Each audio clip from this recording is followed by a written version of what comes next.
내 금목걸이가 없어졌어. 그걸 훔친 게 넌가 봐. 아니에요.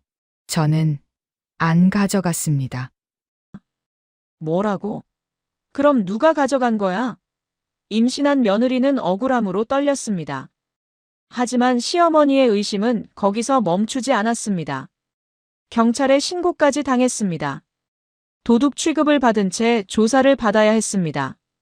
임신 중인 몸으로 수치심을 견뎌내야 했습니다. 그때 임신한 딸의 친정아버지가 나섰습니다. 전직 검사 지성철. 그의 조사 결과는 놀라웠습니다. 실제로 목걸이는 시어머니의 여행 가방에서 발견되었습니다. 거짓 고소, 무고죄, 그리고 법의 칼날이 시어머니를 향했습니다. 다음 날 변호사와 함께 나타난 지성철 앞에서 시어머니는 무릎을 꿇었습니다. 아침 햇살이 거실 창을 통해 들어왔습니다.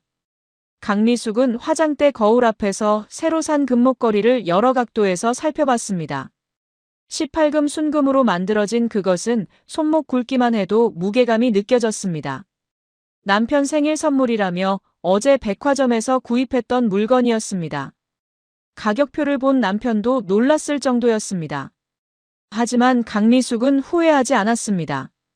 오늘 친구들이 올 예정이었기 때문입니다. 자신의 품격을 드러낼 좋은 기회라고 생각했습니다. 강미숙은 목걸이를 조심스럽게 목에 걸었습니다. 거울에 비친 자신의 모습이 만족스러웠습니다. 58세라고 하기엔 피부가 좋았습니다. 성형과 피부 관리로 유지한 결과였습니다. 명품 옷과 액세서리는 그 관리의 정점이었습니다. 강미숙은 한 번 더 거울을 확인했습니다. 거실로 나온 강미숙은 부엌 쪽을 바라봤습니다. 며느리 지은이 아침밥을 준비하고 있었습니다. 지은의 배는 많이 불러 있었습니다. 임신 6개월이었습니다. 하지만 강미숙은 지은의 컨디션을 묻지 않았습니다. 대신 자신이 입은 목걸이에 시선을 돌려 달기를 바랐습니다. 지은이 밥상을 차렸습니다.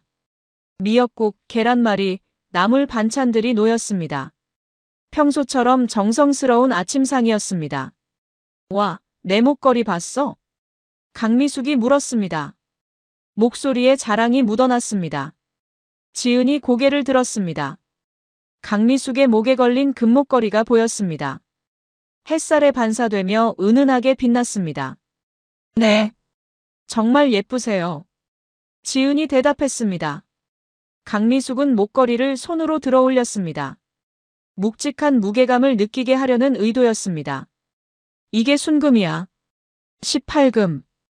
우리 편의점 사장님이 나를 위해 사준 거야. 요즘 시골에서 온 애들은 이런 거 봐본 적도 없겠지? 강미숙의 말투가 변했습니다. 자랑에서 비난으로 넘어간 것입니다. 지은은 그 의도를 알아챘습니다. 하지만 대답하지 않았습니다. 임신 중이라 감정을 상하게 하고 싶지 않았습니다. 자, 한번 입어봐. 너도 이렇게 입으면 좀 나아 보일 거야. 강미숙이 목걸이를 풀었습니다. 지은의 목에 걸어주려는 동작이었습니다. 지은은 고개를 저었습니다. 괜찮습니다. 어머니께서 하세요. 내가 입었을 때 어떤지 보고 싶은데. 강미숙이 고집을 피웠습니다. 거부할 수 없는 압박이었습니다. 지은은 천천히 고개를 숙였습니다. 강미숙이 목걸이를 걸어주었습니다. 18금 순금 목걸이가 지은의 목에 안겼습니다. 어때? 훨씬 낫지? 강미숙이 거울 앞에서 지은을 바라봤습니다. 그 표정은 마치 못생긴 물건을 아름답게 포장했다는 만족감으로 가득했습니다. 지은은 임신한 몸이 무거워 거울을 보기 힘들었습니다. 정말 감사합니다. 지은이 목걸이를 풀려고 했습니다. 배가 압박받는 느낌이 들었습니다. 임신 중에는 피해야 할 물건이었습니다. 뭐해? 계속 입고 있어. 강미숙이 지은의 손을 막았습니다. 아니에요. 임신 중이라서요. 지은이 설명했습니다. 하지만 강미숙은 듣지 않았습니다. 오히려 더 꽉 조여졌습니다. 지은은 호흡이 가빠지는 것을 느꼈습니다. 혹시 시골에서는 임신 중에 목걸이를 못하나? 강미숙의 말에는 조롱이 묻어났습니다. 아니에요. 그냥 편함 때문입니다. 지은이 조심스럽게 다시 풀려고 시도했습니다. 이번엔 강미숙이 풀어주었습니다. 하지만 그동안 강미숙의 눈빛은 냉했습니다. 정말 아쉽네. 너는 이런 좋은 것도 못 감당하는군. 강미숙이 중얼거렸습니다. 그 말은 마치 지은이 품격이 떨어진다는 뜻처럼 들렸습니다. 지은은 말을 하지 않았습니다. 더 이상 설명하면 상황이 악화될 것 같았습니다. 곧 친구들이 올 거야. 나한테 물어보면 이 목걸이 얼마짜리인지 자랑 좀 해줄 수 있겠지? 너도 우리 집이 얼마나 좋은 집인지 보여줄 수 있으니까. 강미숙이 목걸이를 다시 목에 걸었습니다. 거울에서 자신의 모습을 확인했습니다. 네. 알겠습니다. 지은이 대답했습니다. 하지만 마음속으로는 불편함이 자리 잡고 있었습니다. 강미숙이 자신을 어떤 시각으로 보고 있는지가 점점 명확해졌습니다. 시골에서 온 가난한 며느리. 품격 없는 여자. 그런 평가가 매일 담겨 있었습니다. 오전 10시가 되자 초인종이 울렸습니다. 강미숙의 친구들이 도착했습니다. 4명의 중년 여성들이 들어왔습니다. 모두 비슷한 나이대였고 명품 옷과 액세서리로 치장한 모습이었습니다. 오, 미숙아. 오늘 뭔가 달라 보이는데? 친구 중 한 명이 물었습니다. 이것 봐. 어제 남편이 사준 거야. 강미숙이 목걸이를 자랑했습니다. 친구들이 감탄했습니다. 어디 거야? 명품이죠? 가격이 어디쯤? 친구들의 질문이 쏟아졌습니다. 강미숙은 한 명씩 대답했습니다. 마치 자신이 얼마나 남편에게 사랑받고 얼마나 경제적으로 풍요로운지를 입증하려는 듯 했습니다. 그런데 말이야. 너희 며느리 괜찮아? 친구 중 한 명이 물었습니다. 무슨 말이야? 강미숙이 반문했습니다. 며느리가 항상 어두워 보이잖아. 얼굴도 창백하고. 친구의 말에 다른 친구들도 고개를 끄덕였습니다. 임신했으니까 그렇겠지. 근데 시골에서 온 애들이 다 그런 거 아닌가? 농사꾼 딸이라 그런지 뭔가 투박해. 강미숙이 말했습니다. 그 말은 마치 지은이 거실에 있지 않은 것처럼 혹은 들을 수 없는 사람인 것처럼 내뱉어졌습니다. 거실에서 물을 마시고 있던 지은의 손이 떨렸습니다. 그래도 남편은 괜찮은데? 친구들이 물었습니다. 아, 우리 준호는 착한 아이야. 근데 눈이 좀 낮아 보여. 이런 시골 처자를 데려왔으니까. 강미숙의 말이 계속됐습니다. 그 사이 지은은 물잔을 내려놓고 안방으로 들어갔습니다. 더 이상 듣고 싶지 않았습니다. 임신 중인 몸으로 스트레스를 받으면 안 된다는 생각이 들었습니다. 부엌에서 지은은 숨을 천천히 쉬었습니다. 거울에 비친 자신의 모습이 창백해 보였습니다. 강미숙의 말들이 계속 귓가에 맴돌았습니다. 시골 농사꾼 딸. 투박해. 눈이 낮은 것 같아. 그런 평가들이 지은의 가슴을 짓눌렀습니다. 지은은 배를 쓰다듬었습니다. 뱃속의 아기가 작게 움직이는 것을 느꼈습니다. 죄송해, 우리 아가. 엄마가 이런 곳에서 낳아주지 못해서 미안해. 그런 생각이 들었습니다. 거실에서는 여전히 강미숙과 친구들의 웃음이 들렸습니다.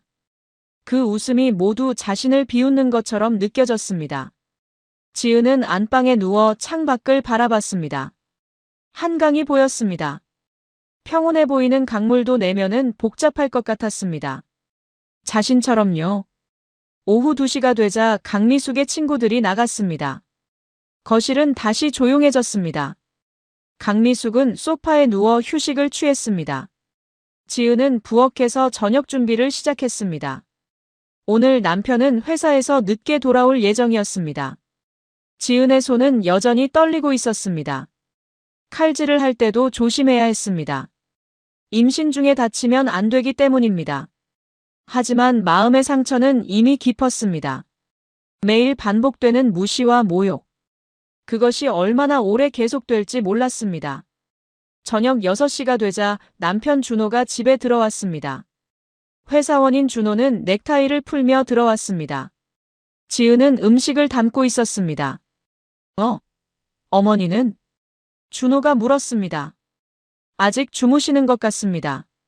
지은이 대답했습니다. 아, 오늘 친구들 왔나 봐. 엄마 목걸이 멋있더라. 준호가 중얼거렸습니다. 그것이 이날의 첫 대화였습니다. 준호는 아내의 컨디션을 묻지 않았습니다. 지은의 얼굴이 창백한지 혹은 낙담했는지도 관심 없었습니다. 그것이 지은에게는 또 다른 상처였습니다. 저녁 식사를 하면서도 강미숙은 자신의 목걸이에 대한 이야기를 계속했습니다. 친구들이 얼마나 부러워했는지, 목걸이가 얼마나 고급인지, 남편이 자신을 얼마나 사랑하는지, 그 모든 것이 지은을 향한 무언의 비난처럼 들렸습니다. 지은은 밥을 먹으면서 눈물을 참았습니다. 울면 더 이상해 보일 것 같았습니다. 강미숙의 눈에는 이미 자신이 충분히 나약해 보이고 있었습니다.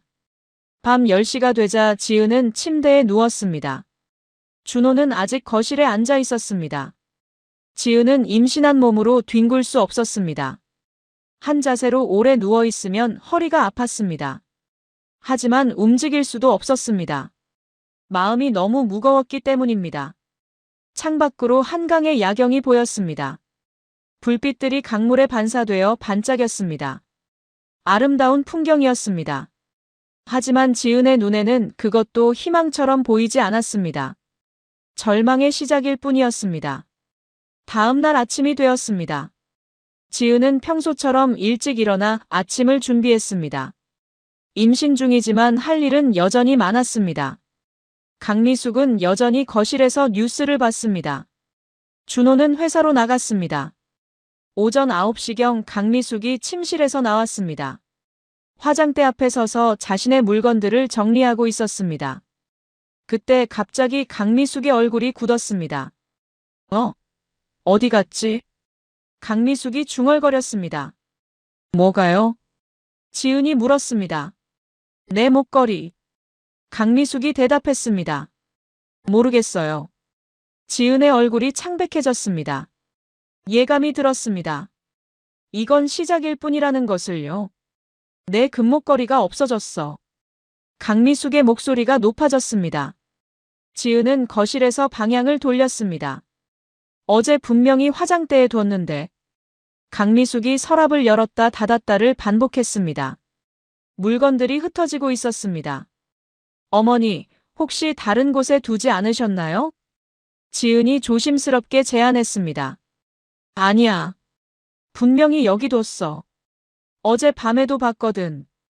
강미숙이 돌아섰습니다. 그 눈빛이 지은을 똑바로 맞닥뜨렸습니다. 의심이 가득한 눈빛이었습니다. 혹시 넌 어제 내 방에 들어갔니? 지은의 가슴이 철렁했습니다. 아니에요. 들어가지 않았습니다. 지은이 대답했습니다. 하지만 강미숙의 표정은 더욱 굳어졌습니다. 그럼 누가 가져간 거야? 집에는 우리 넷뿐이잖아. 강미숙이 말했습니다. 남편, 자신, 지은, 그리고 시아버지를 말하는 것이었습니다. 아버지는 일찍 나가셨고 준호 오빠도 출근하셨습니다. 지은이 설명했습니다. 그럼 넌 어디 있었어? 강미숙이 물었습니다. 부엌에서 음식을 준비했습니다. 지은의 목소리가 작아졌습니다. 임신한 게 나한테 물건을 빼앗는 핑계야. 강미숙의 질문이 날카로워졌습니다. 아니에요. 저는. 지은이 말을 시작했지만 강미숙이 손을 들어막았습니다. 생각해봐. 어제 내가 너한테 목걸이를 입혀줬지. 그때 넌 뭐라고 했어? 강미숙이 말했습니다. 괜찮다고요. 임신 중이라서요. 지은이 대답했습니다. 그러면서 눈치를 봤어. 내 목걸이를 좋아하지만 입을 수 없다는 표정이었어. 강미숙이 한 발 더 나아갔습니다. 그 다음은 밤중에 들어와서 훔쳤을 수도 있지. 시골에서는 이런 명품을 못 봤으니까 탐날 수밖에. 강미숙의 논리는 단순하면서도 치명적이었습니다. 근거가 없었지만 지은의 입장에서 반박하기 어려웠습니다. 저는 정말 모릅니다. 가져가지 않았습니다. 지은이 간절하게 부정했습니다. 하지만 강미숙의 눈에는 거짓말하는 사람처럼 보였습니다. 그렇다면 증명해봐. 내 화장대를 뒤져봐도 되겠어? 강미숙이 말했습니다. 이것은 제안이 아니라 명령에 가까웠습니다. 지은은 고개를 끄덕였습니다. 침착함을 유지하려고 노력했습니다. 하지만 마음은 이미 흔들리고 있었습니다. 화장대는 어디 있어? 지은이 물었습니다. 침실이지. 뭐 하는 거야? 강미숙이 화를 냈습니다. 침실로 가는 발걸음이 빨라졌습니다. 지은은 따라갔습니다. 움직임이 조심스러웠습니다. 임신한 몸이 무거웠습니다.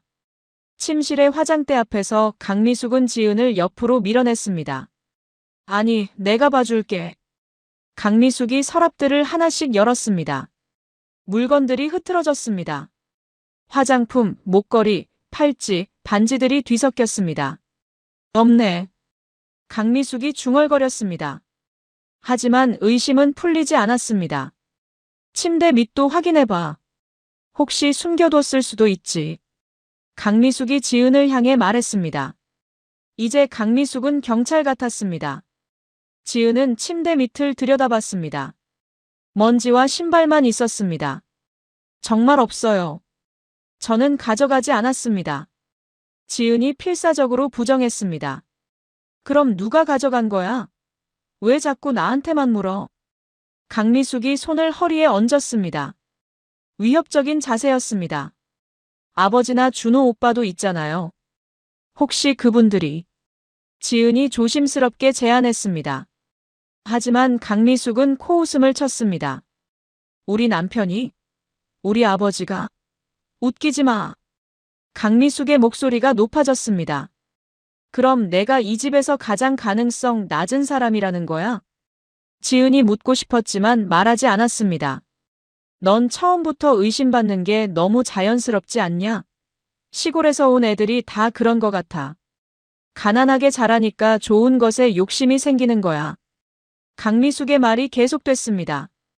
이제 이것은 단순한 도둑 의심을 넘어섰습니다. 지은 전체에 대한 인격 모독이었습니다. 가난함, 저질, 욕심. 이런 말들이 모두 지은에게 쏟아졌습니다. 임신 중인 몸으로 지은은 벽에 기대었습니다. 산소가 부족해지는 느낌이 들었습니다. 뱃속의 아기가 불규칙적으로 움직이기 시작했습니다. 어머니, 저는 진심으로 안 가져갔습니다. 지은의 목소리가 떨렸습니다. 진심? 넌 뭘 안다고 진심을 말해? 일단 너 같은 애는 신뢰가 안 가. 우리 편의점 사장님이 얼마나 돈을 잘 버는데 굳이 너한테 뭘 숨겼을 리가 없지. 강미숙이 말했습니다. 그 말은 마치 지은만 나쁜 사람이라고 낙인을 찍는 것 같았습니다. 지은은 침실을 나갔습니다. 더 이상 그 공간에 있을 수 없었습니다. 복도에 서서 깊게 숨을 쉬었습니다. 심장이 빠르게 뛰고 있었습니다. 스트레스가 최고조에 달했습니다. 화장실에 가서 찬물로 얼굴을 씻었습니다. 거울에 비친 자신의 얼굴이 창백했습니다. 입술이 파래져 있었습니다. 지은은 배를 감싸며 중얼거렸습니다. 괜찮아, 우리 아가. 엄마가 진정할게. 하지만 마음은 진정되지 않았습니다. 강미숙의 말들이 자꾸 떠올랐습니다. 시골에서 오네. 가난하게 자라네. 욕심쟁이. 도둑. 오전 11시경 강미숙은 집 전체를 다시 뒤지기 시작했습니다.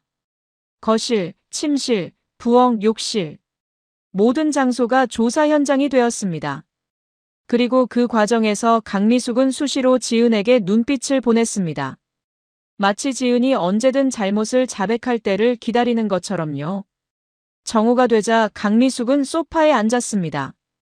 목걸이는 여전히 발견되지 않았습니다. 하지만 강미숙의 결론은 정해져 있었습니다. 너다. 강미숙이 지은을 향해 말했습니다. 아니에요.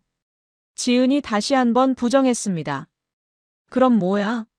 내가 미쳤나? 왜 목걸이가 없어? 목걸이가 다리가 있어서 나간 거냐?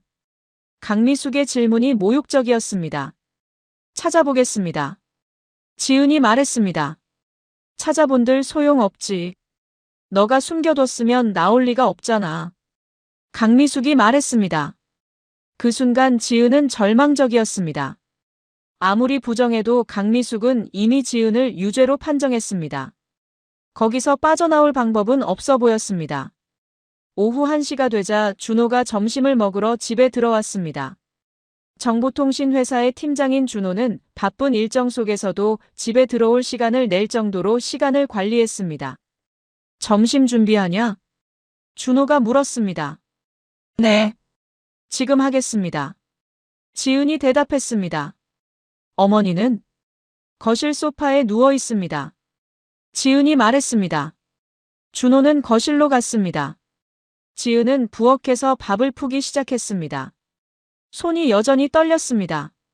얼마 후 준호가 부엌으로 들어왔습니다. 뭐가 문제야? 준호가 물었습니다. 아내의 손의 떨림을 눈치채지 못했지만 어머니의 불평을 들었을 것 같았습니다. 아니요. 괜찮습니다. 지은이 대답했습니다. 근데 어머니가 뭔가 화난 것 같은데. 뭐 있어? 준호가 다시 물었습니다. 어머니 목걸이가 없어진 것 같습니다. 지은이 설명했습니다. 그게 무슨 말이야? 정말? 준호가 놀랐습니다. 네. 어제 분명히 화장대에 있었는데 오늘 아침에 없어졌대요. 지은이 말했습니다. 그럼 어디 갔어? 준호가 물었습니다. 모릅니다.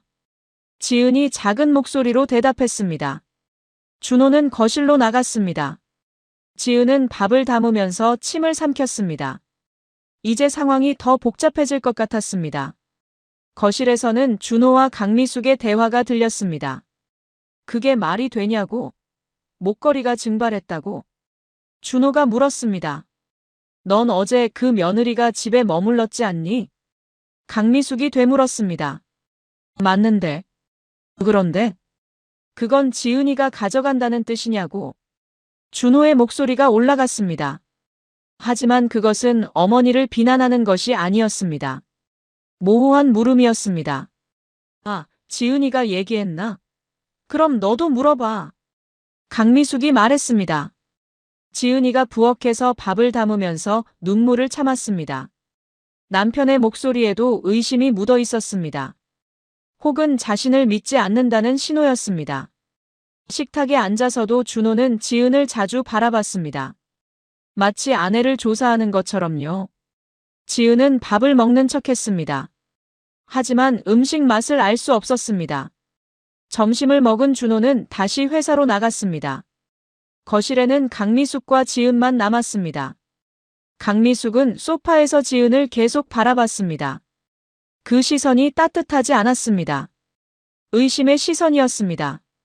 저녁 준비 시간이 되자 강미숙은 부엌으로 들어왔습니다. 지은이 쇠고기를 다지고 있었습니다. 뭐 하는 거야? 강미숙이 물었습니다. 소불고기를 준비하고 있습니다.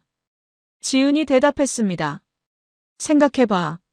넌 정말 내 목걸이를 못 봤어? 강미숙이 다시 묻기 시작했습니다. 마치 신문 조사관처럼요. 정말입니다. 지은이 대답했습니다. 진짜로? 강미숙이 한 걸음 더 나아갔습니다. 네. 정말입니다. 지은이 반복했습니다. 하지만 강미숙은 만족하지 않았습니다. 오히려 더 질문이 깊어졌습니다. 그럼 혹시 어젯밤에 내 방에 들어가서 모르는 척하는 건 아니야? 강미숙이 물었습니다. 아니에요. 들어가지 않았습니다. 지은이 말했습니다. 넌 시골에서 왔잖아. 거기서는 남의 물건을 가져가는 게 당연한 문화인가? 강미숙이 묻기 시작했습니다. 이제 이것은 도둑 혐의를 넘어 지은의 문화를 폄하하는 단계에 이르렀습니다. 아니에요. 절대 아니에요. 지은이 필사적으로 부정했습니다. 칼을 놓으려고 했습니다. 손이 너무 떨렸기 때문입니다. 냄비에 물이 끓고 있는데 혹시 거기 던져버린 건 아니고. 강미숙이 말했습니다. 그것은 진지한 의문이 아니었습니다. 오히려 조롱에 가까웠습니다. 아니에요. 지은이 소리를 질렀습니다. 임신한 몸으로 스트레스가 극에 달했습니다. 뱃속의 아기가 격렬하게 움직이기 시작했습니다. 지은은 배를 감싸며 앉아내렸습니다. 어머니, 제발입니다. 저는 정말 그런 사람이 아닙니다. 지은의 목소리가 떨렸습니다. 눈에 눈물이 맺혔습니다. 너 울어? 강미숙이 물었습니다. 그 목소리에는 동정이 없었습니다. 오히려 자신이 이미 사건을 해결했다는 것처럼 들렸습니다. 지은은 더 이상 말할 수 없었습니다. 부엌을 나가 화장실로 들어갔습니다. 거울에 비친 자신의 얼굴이 창백했습니다. 눈은 붓고 있었습니다. 저녁 준비를 마친 지은은 침대에 누웠습니다. 하루가 길었습니다. 가장 긴 하루였습니다. 임신한 몸으로 정신적 고통을 감당하기 힘들었습니다. 뱃속의 아기가 불규칙적으로 움직이고 있었습니다. 스트레스가 아기에게 전달되는 것 같았습니다. 지은은 배를 쓰다듬으며 속삭였습니다. 괜찮아, 우리 아가. 엄마가 있어. 엄마가 지켜줄게. 하지만 그 말은 자신을 위한 것이기도 했습니다. 지은은 절망적이었습니다. 이 상황이 언제까지 계속될지 몰랐습니다. 그리고 가장 무서운 것은 이것이 시작일지도 모른다는 생각이었습니다. 밤 11시경 준호가 들어왔습니다. 침대에서 지은은 눈을 떴습니다. 아, 깼어? 미안해. 준호가 말했습니다. 괜찮습니다. 지은이 대답했습니다. 어머니가 많이 화났어. 목걸이 때문에. 준호가 말했습니다. 그 다음에 나올 말을 지은은 이미 알고 있었습니다. 그래서 말이야. 혹시 넌 정말 안 가져간 거 맞지? 준호가 물었습니다. 그 질문에 지은의 가슴이 철렁했습니다. 남편마저 자신을 의심하기 시작했습니다. 네. 정말 안 가져갔습니다. 지은이 대답했습니다. 하지만 목소리에는 확신이 없었습니다. 너무 지쳐 있었기 때문입니다. 그래. 그럴 리가 없지. 준호가 말했습니다. 하지만 그 말도 반신반의하는 것처럼 들렸습니다. 준호는 옷을 벗고 침대에 누웠습니다. 지은은 몸을 움직일 수 없었습니다. 임신한 몸으로 또 다른 사람과 같은 침대에 있다는 것이 소외되는 느낌이었습니다. 새벽 1시가 되자 지은은 전화를 집어들었습니다. 친정 어머니 번호를 눌렀습니다. 하지만 끝내 전화를 걸지 못했습니다. 부모님을 더 이상 걱정시키고 싶지 않았습니다. 자신이 스스로 해결해야 한다고 생각했습니다. 창밖을 바라봤습니다. 한강의 야경이 보였습니다. 멀리 보이는 불빛들이 반짝였습니다. 하지만 그것도 지은에게는 희망이 아니었습니다. 오히려 고독함을 더 짙게 만들었습니다. 지은은 배를 감싸며 중얼거렸습니다. 이 상황이 빨리 끝나면 좋겠어. 하지만 그것은 끝이 아니라 시작이었습니다. 다음 날부터 시작될 악몽의 시작이었습니다. 다음 날 아침, 강미숙은 침대에서 일어나지 않았습니다. 거실의 소파에서 밤을 새워 생각에 잠겨 있었습니다. 목걸이. 그것이 유일한 화제였습니다. 강미숙은 결정을 했습니다. 이 문제는 더 이상 가정 문제로 끝낼 수 없다고 생각했습니다. 법적 조치가 필요했습니다. 오전 10시경 강미숙은 휴대폰을 집어들었습니다. 112에 전화를 걸었습니다. 여보세요. 네, 저 도둑 신고하려고요. 강미숙의 목소리가 높았습니다. 뭐가 도둑질 당했습니까? 상대방이 물었습니다. 금목걸이입니다. 18금 순금입니다. 어제부터 없어졌어요. 강미숙이 설명했습니다. 도둑 신고는 경찰서에 직접 가셔서 신고해 주세요. 상대방이 대답했습니다. 직접 가야 해요? 강미숙이 물었습니다. 접수를 위해서는 그래요. 상대방이 대답했습니다. 그럼 경찰서 주소 알려줄 수 있어요? 강미숙이 물었습니다. 가까운 경찰서로 가시면 됩니다. 상대방이 말했습니다. 통화를 마친 강미숙은 화장을 했습니다. 경찰서에 가기 전에 자신을 예쁘게 꾸밀 필요가 있었습니다. 경찰관들에게 좋은 인상을 주어야 했습니다. 그렇게 되면 경찰이 자신의 말을 더 쉽게 믿을 것이라고 생각했습니다. 오전 11시경 강미숙은 경찰서로 들어갔습니다. 그곳에서 강미숙은 도둑 신고서를 작성했습니다. 도둑 물건의 소유주는? 경찰관이 물었습니다. 저 강미숙입니다. 강미숙이 대답했습니다. 도둑 물건은? 18금 순금 목걸이입니다. 아마 50만 원대일 거예요. 강미숙이 설명했습니다. 도둑 용의자는? 경찰관이 물었습니다. 이 질문이 핵심이었습니다. 강미숙은 잠시 침묵했습니다. 제 며느리입니다. 강미숙이 대답했습니다. 증거가 있습니까? 경찰관이 물었습니다. 없습니다. 하지만 저는 확실합니다. 그 며느리가 가져간 거예요. 집에는 저 말고 아무도 없었거든요. 강미숙이 설명했습니다.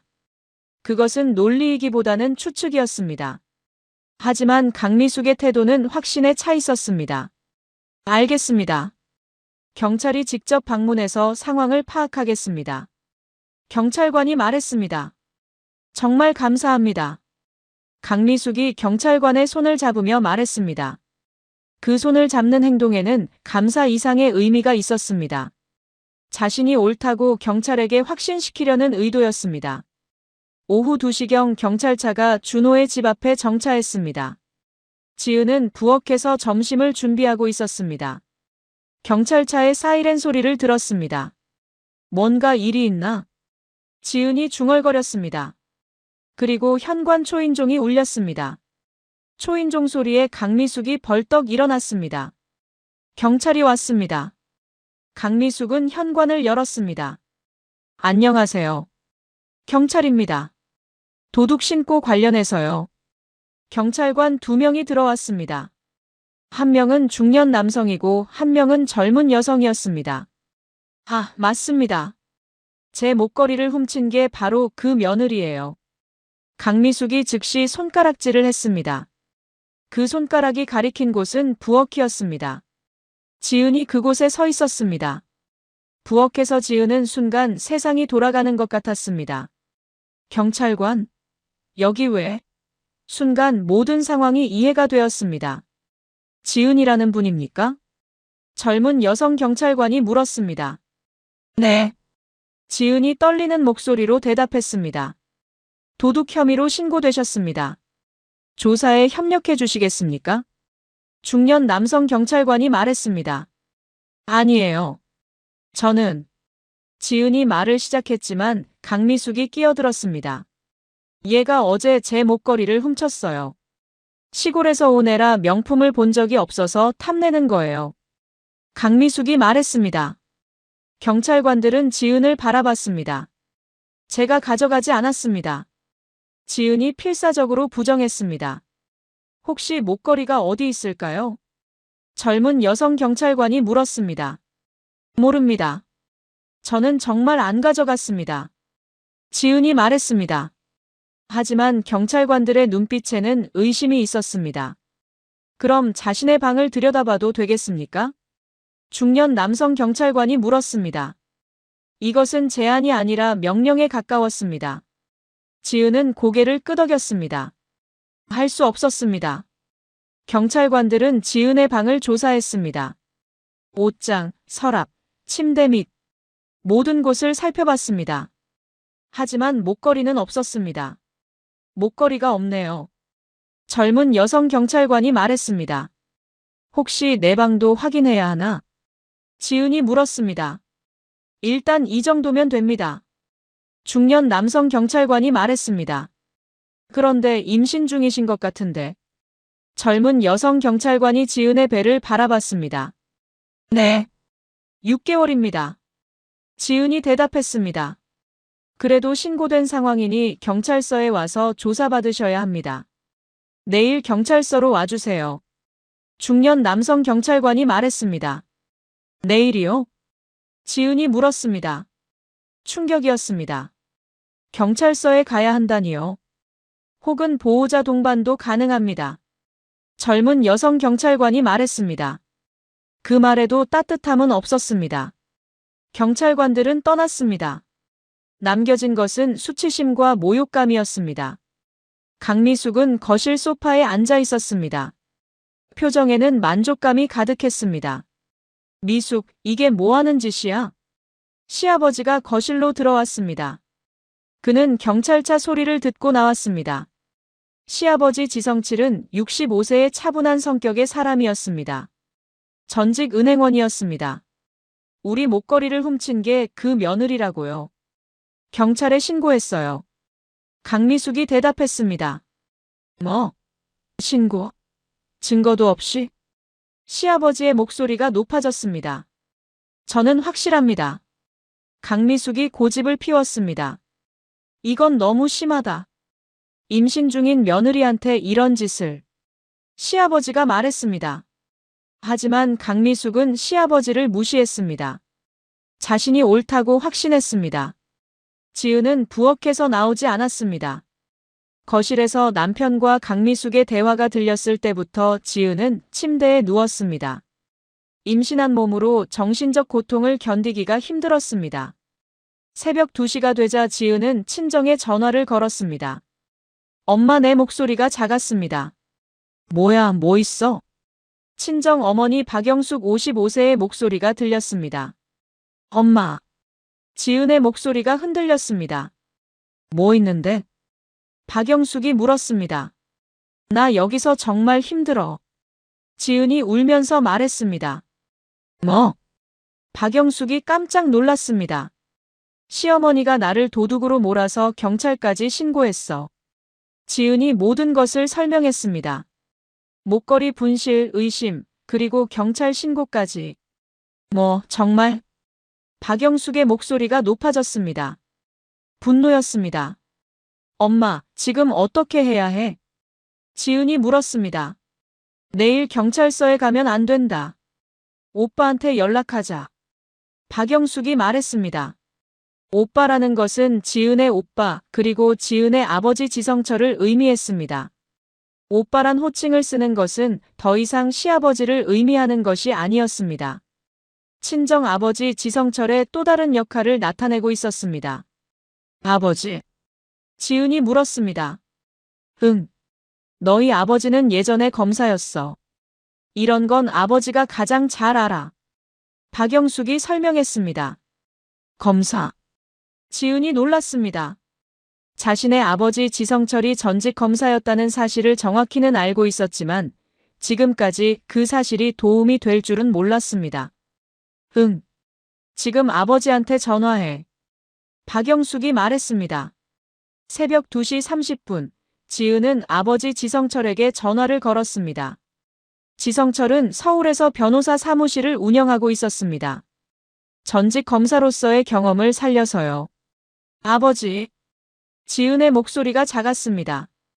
응, 뭐 일이야? 지성철의 목소리는 차분했습니다. 아버지. 나. 도둑으로 신고당했어요. 지은이 울면서 말했습니다. 뭐? 지성철의 톤이 바뀌었습니다. 지은이 모든 상황을 설명했습니다. 시어머니의 의심, 그리고 경찰 신고까지. 증거가 있어? 지성철이 물었습니다. 없어요. 지은이 대답했습니다. 그럼 왜 신고한 거야? 지성철의 목소리가 차갑게 변했습니다. 시어머니가 나만 집에 있었다고. 지은이 설명했습니다. 알겠어. 내일 경찰서 가지 마. 아버지가 다 처리할게. 지성철이 말했습니다. 정말요? 지은이 물었습니다. 응. 너는 집에만 있어. 임신한 몸에 스트레스 받으면 안 돼. 지성철의 목소리에는 분노가 섞여 있었습니다. 딸을 위한 아버지의 분노였습니다. 통화를 마친 지성철은 침대에서 일어났습니다. 새벽이었지만 잠은 올 수 없었습니다. 딸의 현재 상황을 생각하며 지성철은 이를 갈았습니다. 전직 검사로서 지성철은 무고죄가 얼마나 심각한 범죄인지 알고 있었습니다. 거짓 신고로 무고하게 의심받은 사람이 얼마나 고통받는지도 알고 있었습니다. 그리고 지금 그 피해자가 자신의 딸이었습니다. 지성철은 휴대폰을 집어들었습니다. 전직 검사 시절의 동료들에게 연락을 시작했습니다. 밤 3시였지만 전혀 상관없었습니다. 딸을 지키기 위해서는 모든 수단을 동원해야 했습니다. 새벽 4시, 지성철은 이미 변호사에게 연락을 취했습니다.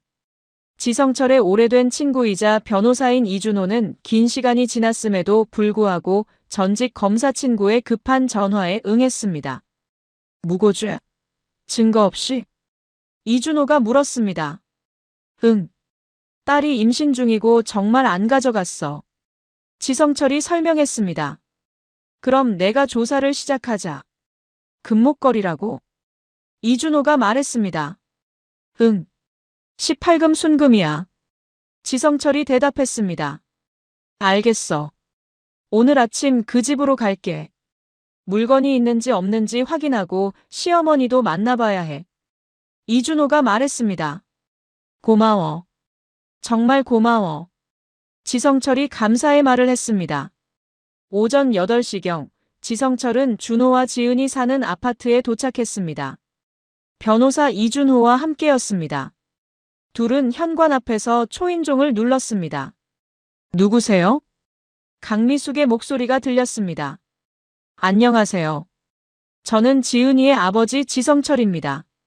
지성철이 대답했습니다. 현관문이 열렸습니다. 강미숙의 표정이 변했습니다. 그녀는 딸의 친정이 올 줄 몰랐습니다. 어색해? 강미숙이 어색하게 웃었습니다. 우리 딸이 이곳에서 도둑 신고를 당했다고요. 지성철의 목소리가 낮고 차분했습니다. 하지만 그 속에는 분노가 담겨 있었습니다. 그건 강미숙이 말을 시작했습니다.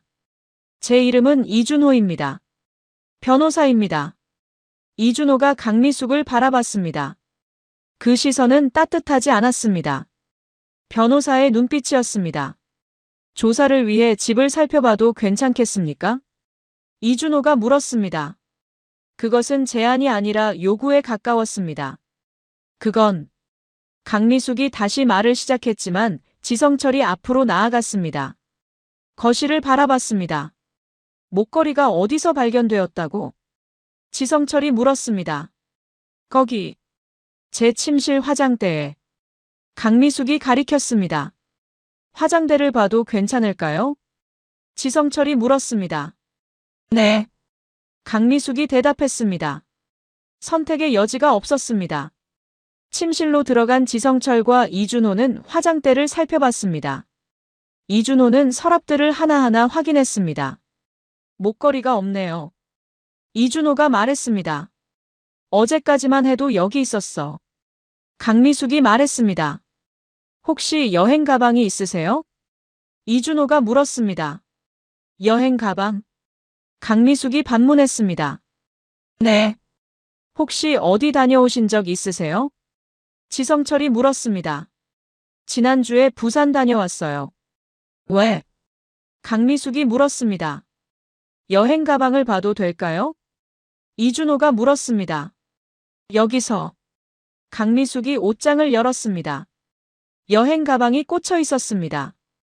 이준호가 가방을 내렸습니다. 이 가방 꺼내도 되겠습니까? 이준호가 물었습니다. 네. 강미숙이 대답했습니다. 이준호가 가방의 지퍼를 열었습니다. 여행용품들이 들어 있었습니다. 옷, 화장품, 기타 물건들이요. 이준호는 천천히 물건들을 꺼냈습니다. 그리고 그 순간이었습니다. 이준호가 중얼거렸습니다. 가방의 바닥 주머니에서 뭔가를 발견했습니다. 금목걸이였습니다. 이건 강미숙의 얼굴이 창백해졌습니다. 부산 여행 때 호텔 금고에 맡겨뒀다고 들었습니다. 혹시 보험 청구하실 때는? 이준호가 물었습니다. 그 질문에는 함정이 있었습니다. 만약 강미숙이 보험 청구를 했다면 그것은 또 다른 범죄가 될 수 있었습니다. 보험? 그건 강미숙이 말을 더듬었습니다. 지난주에 부산 여행을 다녀오신 후 이 목걸이가 없어진 걸 어제 발견했다고 지성철이 물었습니다. 네. 강미숙이 작은 목소리로 대답했습니다. 그럼 호텔에 문의해 보셨어요? 이준호가 물었습니다. 아, 그건 강미숙이 말하지 않았습니다. 호텔 금고에서 찾아보겠습니다. 혹은 우리가 부산으로 가서 직접 확인할 수도 있습니다. 이준호가 말했습니다. 강미숙은 더 이상 말할 수 없었습니다. 상황은 완전히 역전되었습니다. 딸이 도둑이 아니었던 것이 명백해졌습니다. 오히려 강미숙이 무고하게 딸을 신고한 것이었습니다. 거실로 나온 지성철과 이준호는 강미숙을 바라봤습니다. 지은이는 어디 있어요? 지성철이 물었습니다. 침실에 있을 거예요. 강미숙이 작은 목소리로 대답했습니다. 침실로 들어간 지성철은 딸을 안았습니다. 우리 딸 힘들었지? 지성철의 목소리가 떨렸습니다. 아버지. 지은이 울음으로 대답했습니다. 아버지의 품에서 지은은 모든 절망을 쏟아낼 수 있었습니다. 이제 괜찮아. 아버지가 여기 있으니까. 지성철이 딸의 등을 쓰다듬었습니다. 이준호가 거실로 나가 강미숙을 바라봤습니다. 현재 상황은 명백합니다. 당신이 우리 클라이언트를 무고하게 신고했습니다. 이것은 무고죄에 해당합니다. 이준호가 말했습니다. 뭐? 무고죄? 강미숙의 얼굴이 창백해졌습니다. 네. 거짓 신고로 남을 도둑으로 몬 행위는 무고죄입니다. 형사처벌 대상입니다. 이준호가 설명했습니다. 지금 당신에게는 두 가지 선택지가 있습니다. 첫째는 경찰에 자진 신고하고 신고를 취하하는 것. 둘째는 우리가 고발하는 것입니다. 이준호가 말했습니다. 무고죄. 강미숙이 되물었습니다. 네. 그리고 추가로 명예훼손, 모욕죄 등도 추가될 수 있습니다. 이준호가 말했습니다. 거실의 공기가 얼어붙었습니다. 강미숙은 이제서야 자신이 얼마나 큰 실수를 했는지 깨달았습니다. 오후 1시경, 이준호는 공식적인 서류를 작성하기 시작했습니다. 지성철이 옆에서 대사를 확인하고 있었습니다. 두 사람 모두 전문가였습니다. 지성철은 전직 검사였고 이준호는 현직 변호사였습니다. 무고죄 고발장, 명예훼손죄 고발장, 모욕죄 고발장. 이준호가 중얼거렸습니다. 이 정도면 충분할 거야. 지성철이 말했습니다. 그리고 경찰에도 연락해야겠네. 이준호가 말했습니다. 오후 2시경, 이준호는 경찰에 연락을 취했습니다. 여보세요. 저는 변호사 이준호입니다. 어제 이곳에 도둑 신고 건으로 오셨던 경찰관 있으신가요? 이준호가 물었습니다. 예, 있습니다만. 상대방이 물었습니다. 그 건으로 진전이 있어서 연락드리는 거예요. 목걸이가 발견되었습니다. 이준호가 말했습니다. 뭐? 발견되었다고? 경찰관이 놀랐습니다. 네. 그리고 도둑 용의자로 신고된 피해자의 아버지가 저를 대리인으로 고용했습니다. 현재 무고죄 고발장을 작성 중입니다. 이준호가 설명했습니다. 무고죄. 경찰관의 톤이 바뀌었습니다. 네. 거짓 신고로 남을 도둑으로 몬 행위입니다. 피해자는 임신 6개월의 임신부입니다. 이준호가 설명했습니다. 알겠습니다. 저희가 재조사하겠습니다. 경찰관이 말했습니다. 오후 3시경, 경찰이 다시 아파트에 도착했습니다. 이번에는 이준호와 지성철이 함께 있었습니다. 경찰관은 강미숙을 바라봤습니다. 목걸이가 발견됐다고? 경찰관이 물었습니다. 네. 여행 가방 안에서 발견되었습니다. 호텔 금고에서 가져오신 걸로 보입니다. 이준호가 설명했습니다. 그렇다면 도둑 신고는 거짓이었다는 건가요? 경찰관이 강미숙을 바라봤습니다. 네. 거짓 신고입니다. 이준호가 대답했습니다. 강미숙 씨. 거짓 신고는 무고죄에 해당합니다. 경찰서에 출석해 주셔야 합니다. 경찰관이 말했습니다. 지은은 침실에서 모든 것을 지켜봤습니다. 아버지가 자신을 위해 해주는 모든 일들이 보였습니다. 눈물이 흘렀습니다. 절망의 눈물이 아니라 안도의 눈물이었습니다. 저녁 6시경 준호가 회사에서 돌아왔습니다. 현관에서 경찰을 마주쳤습니다. 뭐? 경찰? 준호가 놀랐습니다. 아, 당신이 남편이신가요? 경찰관이 물었습니다. 네. 뭐 일이신데요? 준호가 물었습니다. 어머니께서 도둑 신고를 하셨는데 목걸이가 발견되었습니다. 거짓 신고인 상황입니다. 경찰관이 설명했습니다. 뭐? 거짓 신고? 준호의 얼굴색이 변했습니다. 네. 그리고 고발장이 접수될 예정입니다. 경찰관이 말했습니다. 준호는 거실로 들어갔습니다. 어머니 강미숙이 소파에 앉아 있었습니다. 시아버지 지성칠도 거실에 있었습니다. 표정은 침울했습니다. 어머니, 이게 뭐 하는 짓입니까? 준호의 목소리가 높아졌습니다. 내가. 강미숙이 말을 시작했습니다. 우리 아내를 도둑으로 몰아서 경찰에 신고했다고요? 게다가 임신 중인 아내를. 준호가 말했습니다. 난 진짜 그 며느리가 가져간 줄 알았어. 강미숙이 변명했습니다. 근거 없이? 단지 의심으로? 준호가 물었습니다. 시아버지 지성칠이 말했습니다. 우리 할 말 없다. 당신도 법에 따라야 한다. 침실에서 지은은 모든 것을 들었습니다. 남편이 자신을 위해 어머니에게 목소리를 높이는 것을 들었습니다. 그것이 지은에게는 위로가 되었습니다. 남편이 자신의 편이었습니다. 아버지만이 아니라 남편도 자신의 편이었습니다. 밤 8시경 지성철과 이준호는 준호와 함께 거실에서 이야기했습니다. 현재 상황은 이렇습니다. 거짓 신고로 인한 무고죄 고발장이 접수될 것입니다. 이준호가 설명했습니다. 처벌은 어떻게 되나요? 준호가 물었습니다. 무고죄는 3년 이하의 징역 또는 1천만 원 이하의 벌금입니다. 이준호가 설명했습니다. 그리고 추가로 명예훼손죄, 모욕죄가 있습니다. 지성철이 추가했습니다. 세 가지 죄가 모두 적용되면 처벌이 상당할 것입니다. 이준호가 말했습니다.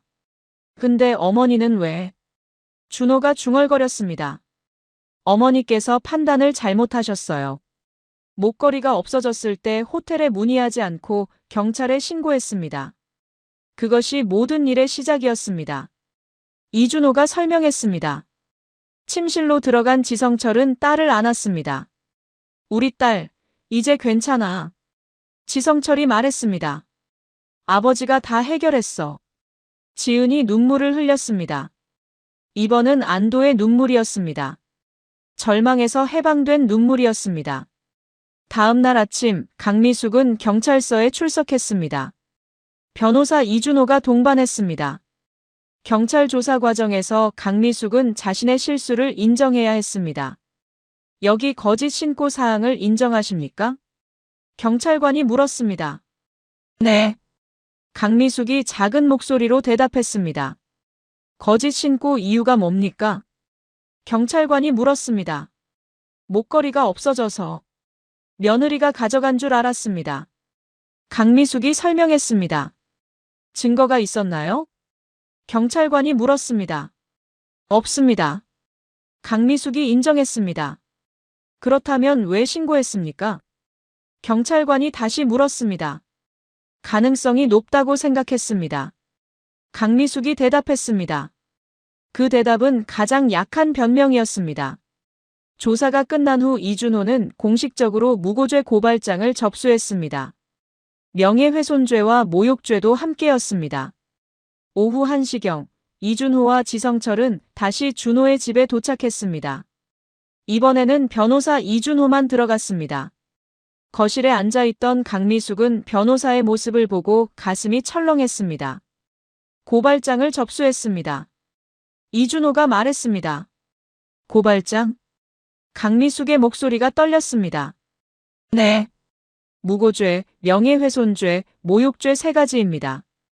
이준호가 설명했습니다. 그럼 재판이? 강미숙이 물었습니다. 네. 경찰 수사 후 검찰로 넘어갑니다. 검찰에서 기소하면 법원에서 재판을 받게 됩니다. 이준호가 설명했습니다. 판결은? 강미숙이 물었습니다. 그건 판사가 결정합니다. 하지만 명백한 거짓 신고이고 피해자가 임신 중인 상황이라 판사가 중대하게 봐야 할 것 같습니다. 이준호가 말했습니다. 강미숙의 얼굴이 창백해졌습니다. 이제 자신의 행동이 얼마나 심각한지 깨닫기 시작했습니다. 그런데 저희 의뢰인이 고발을 취하할 수도 있습니다. 이준호가 말했습니다. 취하? 강미숙이 물었습니다. 네. 대신 조건이 있습니다. 이준호가 말했습니다. 조건? 강미숙이 물었습니다. 첫째, 우리 의뢰인에게 공개적으로 사과하는 것입니다. 둘째, 향후 어떤 형태의 모욕이나 괴롭힘도 없어야 합니다. 셋째, 아이가 태어날 때까지 조용히 지내는 것입니다. 이 조건들을 받아들이신다면 고발을 취하할 수 있습니다. 이준호가 설명했습니다. 공개적으로 사과? 강미숙이 물었습니다. 네. 지금 바로. 이준호가 말했습니다. 침실로 들어간 지은은 변호사의 말을 들었습니다. 공개적으로 사과한다. 그 말이 지은의 가슴에 무언가를 전달했습니다. 정의가 이루어진다는 감정이었습니다. 침실 문이 열렸습니다. 지은이 나왔습니다. 거실에서 강미숙이 일어섰습니다. 지은아. 강미숙이 말했습니다. 지은은 강미숙을 바라봤습니다. 시어머니의 눈에는 눈물이 맺혀 있었습니다. 지난 며칠간 정말 잘못 생각했어. 근거 없이 너한테 의심을 했어. 그리고 경찰에 신고까지 했어. 강미숙의 목소리가 떨렸습니다. 나한테 미안해. 정말 미안해. 강미숙이 무릎을 꿇었습니다. 거기서 60세 가까운 여자가 무릎을 꿇었습니다. 살면서 처음 하는 무릎 꿇음이었습니다. 지은은 그 장면을 바라봤습니다. 시어머니의 모습이 비참해 보였습니다. 하지만 그것은 정의였습니다. 부정한 행동에 대한 정당한 대가였습니다. 일어나세요. 지은이 말했습니다. 네. 강미숙이 고개를 들었습니다. 일어나세요. 지은이 다시 말했습니다. 강미숙이 천천히 일어났습니다. 일어나면서 신음이 나왔습니다. 무릎이 아팠습니다. 저는 당신을 용서합니다. 지은이 말했습니다. 정말? 강미숙이 물었습니다. 네. 대신 앞으로는 저를 그렇게 대하지 마세요. 지은이 말했습니다. 알겠습니다. 강미숙이 작은 목소리로 대답했습니다. 이준호는 고발 취하서를 작성하기 시작했습니다. 고발 취하 조건 첫째, 피해자에 대한 사과. 둘째, 향후 괴롭힘 금지. 셋째, 분만 전까지의 평온한 환경 조성. 이준호가 중얼거렸습니다. 이것에 서명하시면 됩니다. 이준호가 강미숙에게 종이를 건넸습니다. 강미숙은 서명했습니다. 손이 떨렸습니다. 이제 검찰에 고발 취하를 신고하겠습니다. 이준호가 말했습니다. 나머지는? 강미숙이 물었습니다. 명예훼손죄와 모욕죄는? 네. 이준호가 설명했습니다. 그것도 취하되는 건가요? 강미숙이 물었습니다. 의뢰인의 의사에 달려 있습니다만 일단 무고죄만 취하하겠습니다. 나머지는 침해해봐야겠습니다. 이준호가 말했습니다. 침실로 나온 지성철은 딸의 얼굴을 봤습니다. 눈물이 흘렀습니다. 우리 딸, 이제 괜찮아. 지성철이 딸을 안았습니다. 아버지. 지은이 아버지의 품에서 울었습니다. 저녁 6시경 준호가 집에 들어왔습니다. 현관에서 변호사 이준호와 아버지 지성철을 마주쳤습니다. 어머니는? 준호가 물었습니다. 거실에 있습니다. 이준호가 대답했습니다. 준호는 거실로 들어갔습니다. 강미숙이 소파에 앉아 있었습니다. 표정이 침울했습니다. 어머니. 준호가 말했습니다. 아내에게 잘못했어. 강미숙이 말했습니다. 맞아요. 준호가 대답했습니다. 변호사 선생님이 고발을 취하해 주기로 했어. 대신 앞으로는 아내를 존중해야 해. 강미숙이 말했습니다. 이제 아내는 당신의 며느리이지만 무엇보다 중요한 건 당신의 아내를 믿고 지켜주는 남편으로서의 역할입니다. 지성철이 말했습니다. 그 말은 준호뿐만 아니라 강미숙을 향한 것이기도 했습니다. 네. 알겠습니다. 준호가 고개를 숙였습니다. 한 달이 지났습니다. 시간이 흐르면서 집안의 분위기는 완전히 바뀌었습니다. 강미숙은 아침마다 일찍 일어나 밥을 준비했습니다. 지은이 하던 일을 이제는 강미숙이 했습니다. 지은은 거실 소파에서 태교 음악을 들으며 쉬었습니다. 임신 7개월이 되면서 배는 더욱 불러왔습니다. 움직임도 조심스러웠습니다. 하지만 마음만은 편했습니다. 강미숙은 부엌에서 나가 지은을 자주 바라봤습니다. 혹시 불편한 건 없는지 살펴보려는 의도였습니다. 예전의 감시 같은 눈빛이 아니었습니다. 배려의 눈빛으로 변했습니다. 지은아, 물 마실래? 강미숙이 부드럽게 물었습니다. 괜찮습니다. 지은이 대답했습니다. 임신하면 물을 많이 마셔야 한다더라. 내가 좋은 물 떠다 줄게. 강미숙이 부엌으로 들어갔습니다. 시간이 흐르면서 강미숙의 변화는 더욱 뚜렷해졌습니다. 예전처럼 지은을 무시하지 않았습니다. 오히려 극진하게 챙겼습니다. 오후 2시경 강미숙은 장을 보러 나갔습니다. 지은이 좋아할 만한 음식들을 골라 샀습니다. 딸기, 포도, 고등어. 모두 임신부에게 좋은 음식들이었습니다. 집에 돌아온 강미숙은 지은을 확인했습니다. 다녀왔어. 여기 봐, 딸기 사왔어. 임신하면 비타민이 필요하잖아. 강미숙이 딸기를 건넸습니다. 감사합니다. 지은이 고마운 표정으로 대답했습니다. 저녁 준비는 강미숙이 했습니다. 갈비탕, 나물무침, 계란말이. 지은이 좋아할 만한 메뉴들이었습니다. 많이 해놨네요. 지은이 말했습니다. 임신 중이니까 영양 챙겨야지. 우리 아가도 엄마가 잘 먹어야 잘 자란다고. 강미숙이 말했습니다. 그 말에는 지은과 아기 모두를 생각하는 마음이 담겨 있었습니다. 저녁 식사 시간, 준호가 회사에서 돌아왔습니다. 거실의 분위기를 느껴봤습니다. 한 달 전과는 완전히 달랐습니다. 어머니가 많이 변했네요. 준호가 지은에게 속삭였습니다. 네. 요즘 정말 잘해주셔요. 지은이 작은 목소리로 대답했습니다. 식탁에서 강미숙은 지은이 먹기 쉽도록 밥을 말아줬습니다. 국을 젓가락으로 떠뜨려 주기도 했습니다. 예전의 강미숙은 볼 수 없는 모습이었습니다. 맛있어? 강미숙이 물었습니다. 네. 정말 맛있습니다. 지은이 대답했습니다. 밤이 되자 강미숙은 설거지를 했습니다. 음식이 부딪히는 소리도 최대한 내지 않으려 했습니다. 지은이 쉬고 있을 시간이었기 때문입니다. 설거지를 마친 강미숙은 거실을 치웠습니다. 불필요한 물건들을 치우고 지은이 편하게 움직일 수 있도록 공간을 넓혔습니다. 침실에서 지은은 창밖을 바라봤습니다. 한강이 보였습니다. 예전과 같은 풍경이었지만 마음으로 받아들이는 것은 달랐습니다. 배를 쓰다듬으며 지은은 중얼거렸습니다. 우리 아가, 이제는 엄마가 당당해졌어. 창밖에 한강 야경이 반짝였습니다. 절망의 강이 아니라 희망의 강으로 보였습니다. 2주가 더 지났습니다. 강미숙과 지은의 관계는 이제 어색함 없이 편안해졌습니다. 강미숙은 지은을 진심으로 챙기고 있었습니다.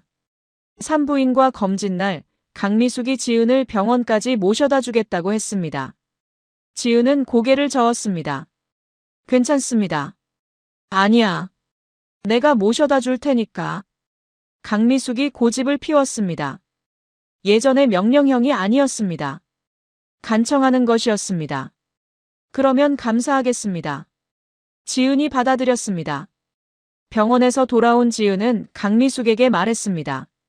아기 건강해요. 아버지와 어머니께 따라 건강하게 자라고 있대요. 지은의 목소리에는 기쁨이 가득했습니다. 다행이다. 정말 다행이야. 강미숙이 안도의 한숨을 쉬었습니다. 그 한숨에는 진심의 안도감이 담겨 있었습니다. 한 달이 더 지났습니다.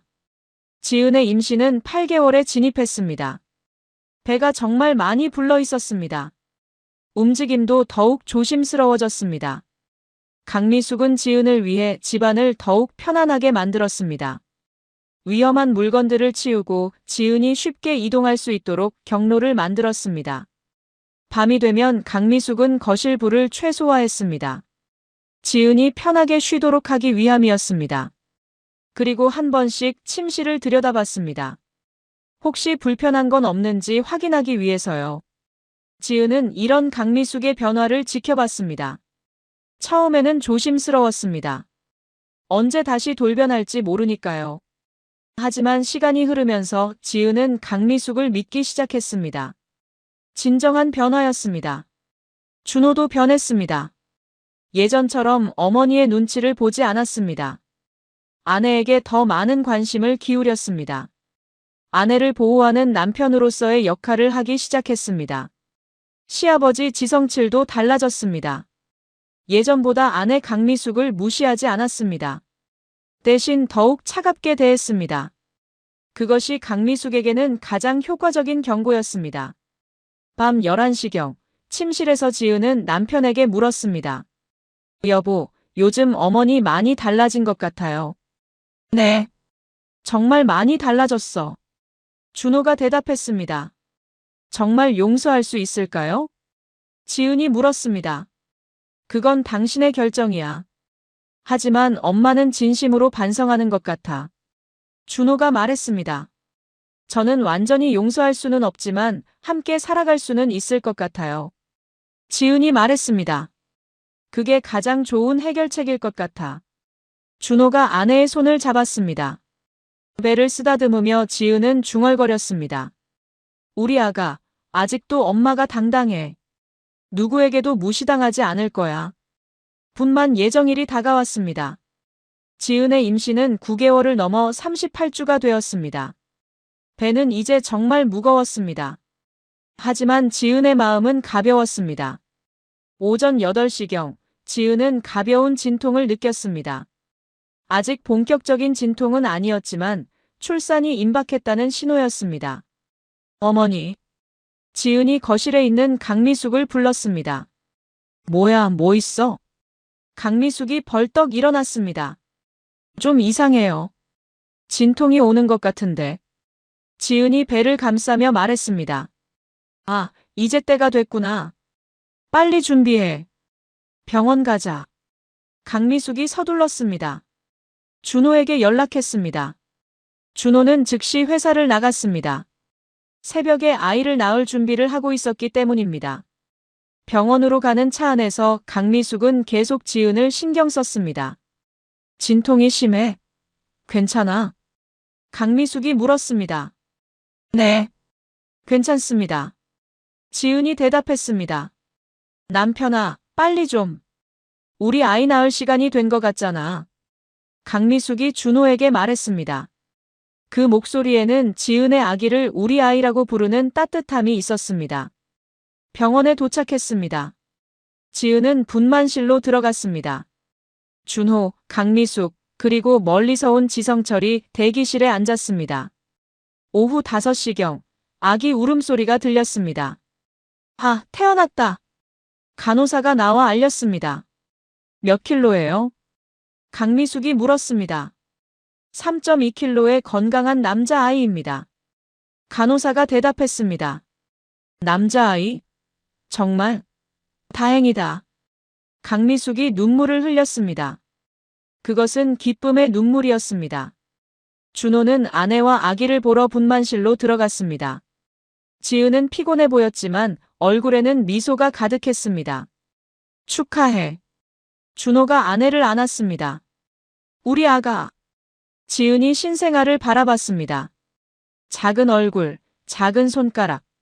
모든 것이 신기했습니다. 얼마 후 강미숙도 분만실로 들어갔습니다. 손주를 처음 보는 순간이었습니다. 우리 손주. 정말 예뻐. 강미숙이 손주를 안으려고 했습니다. 하지만 조심스러웠습니다. 신생아를 다룬 경험이 별로 없었기 때문입니다. 어머니, 앉아서 안아보세요. 지은이 권했습니다. 정말? 강미숙이 소파에 앉았습니다. 지은이 아기를 강미숙의 팔에 건넸습니다. 강미숙은 손주를 안았습니다. 이렇게 작고 예쁜 생명이 있다니. 강미숙이 중얼거렸습니다. 그 눈에는 눈물이 고여 있었습니다. 이것은 강미숙에게도 새로운 시작이었습니다. 도둑신고로 망가진 관계를 다시 세우는 과정이었습니다. 그리고 손주의 탄생은 그 관계를 더욱 견고하게 만들었습니다. 병원에서의 회복 기간 동안 강미숙은 매일 지은을 돌봤습니다. 밥을 챙겨주고 기저귀를 갈아주고 손주를 안아줬습니다. 예전의 강미숙은 없었습니다. 새로운 강미숙으로 다시 태어나고 있었습니다. 일주일 후 지은과 아기는 집으로 돌아왔습니다. 집 전체가 새로 꾸려져 있었습니다. 강미숙이 손주를 위해 준비한 것들이었습니다. 와, 정말 예쁘게 꾸려놨어요. 지은이 놀라며 말했습니다. 우리 손주를 위해서지. 최고의 환경에서 자라야지. 강미숙이 말했습니다. 저녁 무렵 지은은 창밖을 바라봤습니다. 한강의 야경이 반짝이고 있었습니다. 배를 안아주던 손가락이 이제는 아기를 안아주는 손가락이 되었습니다. 우리 아가, 이제 우리 아가도 온 가족이 함께 있어. 지은이 중얼거렸습니다. 아기는 엄마의 목소리에 반응했습니다. 작은 손가락이 움직였습니다. 그 모습을 거실에서 강미숙이 바라봤습니다. 손주를 보는 강미숙의 눈빛은 따뜻했습니다. 더 이상 비난과 무시의 시선이 아니었습니다. 사랑의 시선으로 변했습니다. 준호는 소파에 앉아 가족을 바라봤습니다. 어머니, 아내, 아기. 이제 한 가족이었습니다. 완벽하지는 않지만 평온했습니다. 밤 11시경 아기가 우는 소리가 들렸습니다. 강미숙이 벌떡 일어나 아기의 방으로 갔습니다. 내가 봐줄게. 넌 자. 강미숙이 지은에게 말했습니다. 괜찮습니다. 지은이 대답했습니다. 자. 이젠 내가 할 일이야. 강미숙이 아기를 안고 거실로 나갔습니다. 아기를 달래는 강미숙의 모습이 거실 불빛 속에서 보였습니다. 지은은 침대에 누워 그 모습을 바라봤습니다. 눈물이 흘렀습니다. 하지만 이번은 절망의 눈물이 아니었습니다. 감사의 눈물이었습니다. 한 달이 더 지났습니다. 아기는 1개월이 되었습니다. 가족들은 아기의 돌사진을 찍기 위해 스튜디오에 갔습니다. 사진사는 가족 사진을 찍었습니다. 모두 웃어주세요. 사진사가 말했습니다. 모두가 웃었습니다. 강미숙도 웃었습니다. 지은도 웃었습니다. 준호도 웃었습니다. 아기도 미소를 지었습니다. 셔터가 눌렀습니다. 이 사진은 새로운 가족의 시작을 기록하는 순간이었습니다. 집으로 돌아온 지은은 거실 창가에 섰습니다. 한강의 야경이 여전히 반짝이고 있었습니다. 지은은 아기를 안았습니다. 아기의 작은 손가락이 지은의 손가락을 움켜잡았습니다. 우리 아가, 이제 우리는 누구에게도 무시당하지 않을 거야. 지은이 중얼거렸습니다. 이제 우리 아가는 엄마 아빠가 지켜주고 할머니도 사랑해주고 할아버지도 챙겨주는 따뜻한 가족 속에서 자랄 거야. 아기는 엄마의 품에서 편하게 잠이 들었습니다. 강미숙은 부엌에서 내일 아침 밥을 준비했습니다. 미역국을 끓였습니다. 지은의 산후조리를 위함이었습니다. 강미숙의 손길이 정성스러웠습니다. 준호는 아내와 아기를 지켜봤습니다. 한 달 전까지의 절망은 완전히 사라졌습니다. 그 자리에는 희망과 사랑이 자리 잡았습니다. 시아버지 지성칠은 거실 소파에 앉아 신문을 읽고 있었습니다.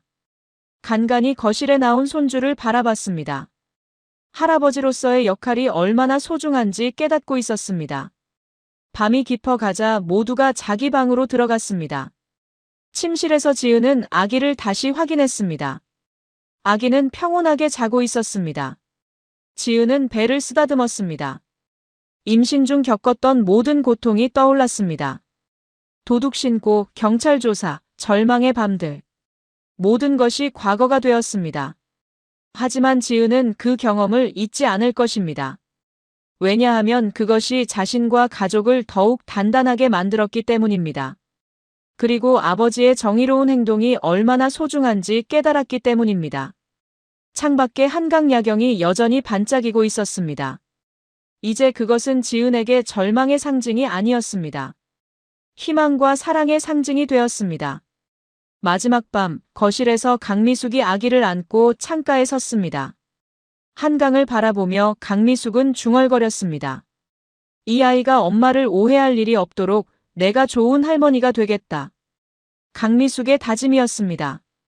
과거의 실수를 되풀이하지 않겠다는 결심이었습니다. 가족이 모두 잠든 밤, 한강은 여전히 흐르고 있었습니다. 넓고 잔잔한 강물처럼 이 가족도 앞으로 평온하게 흘러갈 것입니다. 정의가 이루어졌습니다. 그리고 그 정의 위에 새로운 가족이 세워졌습니다.